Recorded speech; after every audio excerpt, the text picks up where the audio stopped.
അയ്യോ മക്കളെ അപ്പൂപ്പന്നെ വെടിവെക്കല്ലേ.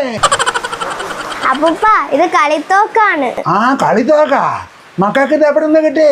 നമ്മളെ പോലുള്ള കൊച്ചു പിള്ളേരൊക്കെ ഭീമൻ വിഷ്ണു അങ്കിൾ ഇറക്കിയതാണ്. ഭീമൻ വിഷ്ണു ഇറക്കിയ പുതിയ തോക്കാ?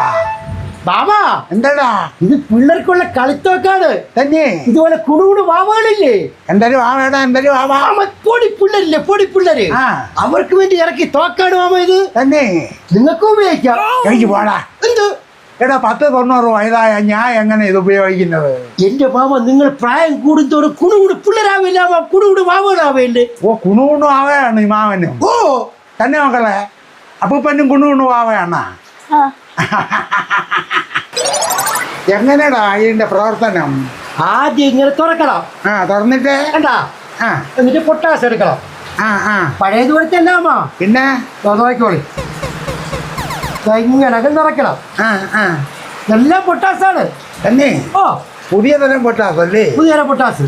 എടേ ഇതിലാമ ഒന്ന് കറക്കി നോക്ക്. കണ്ടാ, ഇത് നമ്മളെ പഴയ തമിഴ് സിനിമയില് എം.എൻ. നമ്പ്യാര് ഈ തോക്കില് ഗുണ്ട് നിറയ്ക്കും പോലെ ഇരിക്കുന്നേ. പിന്നെ എന്നിട്ട് ഇങ്ങനെ അങ്ങ് പിടിക്കണം. ആ പിടിക്കും മച്ചേ.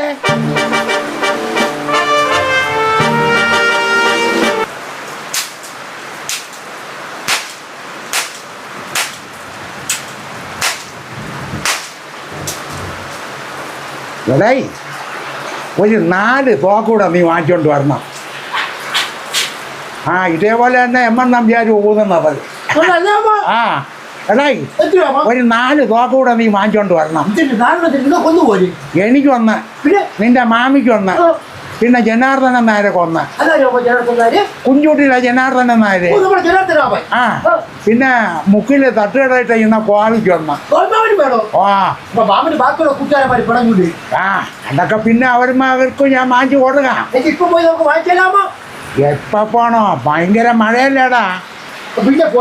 മഴ തീർന്നും വെച്ചേ നീ പോയി വാങ്ങിച്ചോണ്ട് വന്നാ മതി. വിഷ്ണുവിൻ്റെ അടുത്ത് മാമൻ്റെ പേര് പറഞ്ഞാൽ മതി. അപ്പോൾ എല്ലാവർക്കും advance happy Deepavali from Bheeman പടക്കുകട ശാസ്തമംഗലം.